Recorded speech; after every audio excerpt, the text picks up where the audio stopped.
Et si on pouvait recharger son véhicule électrique rapidement grâce à la lumière du soleil? La réponse est oui, et c'est ce que nous allons faire dans cette vidéo. Nous avons passé un week-end au Mans et en repartons avec 22%. D'ailleurs, on en a profité pour rouler sur la partie publique du circuit des 24 heures, c'était assez sympa.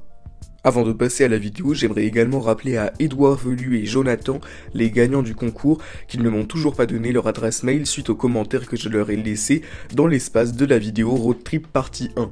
Il faut donc qu'ils me le donnent au plus vite, sinon les lots ne seront pas distribués.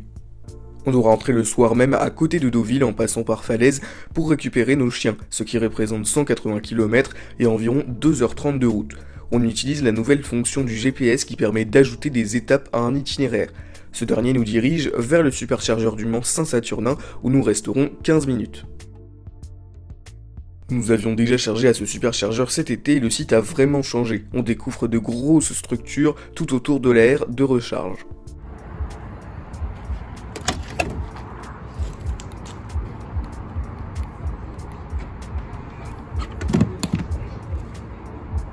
Les superchargeurs V3, comme ici, envoient jusqu'à 250 kW et le véhicule sera rechargé en 14 minutes.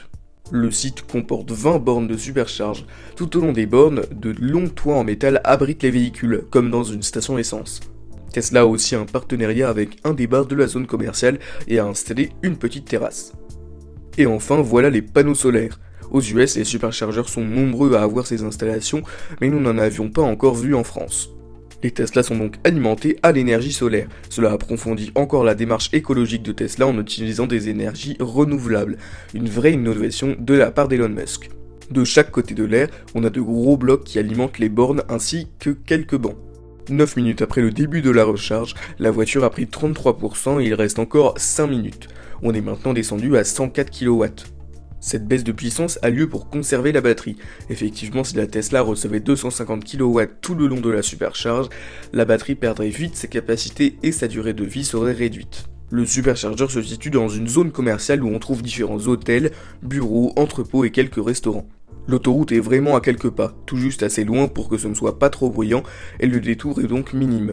La départementale reliée à l'autoroute fait environ 2 km et s'arrête au rond-point. Le superchargeur n'est plus qu'à quelques centaines de mètres. Au niveau du prix, le kilowattheure est à 41 centimes. Le temps de prendre quelques images, il est maintenant 39 et la voiture à 70% et nous avons assez de charge pour continuer. On débranche la voiture. Personnellement, j'ai beaucoup apprécié cette installation. Elle est moins agréable que les autres aires de superchargeur, mais elle est plus écologique et plus durable. Elle demande aussi plus d'espace et une possibilité de construction importante, ce qu'on ne retrouve pas habituellement puisque les superchargeurs se situent plus généralement dans des hôtels.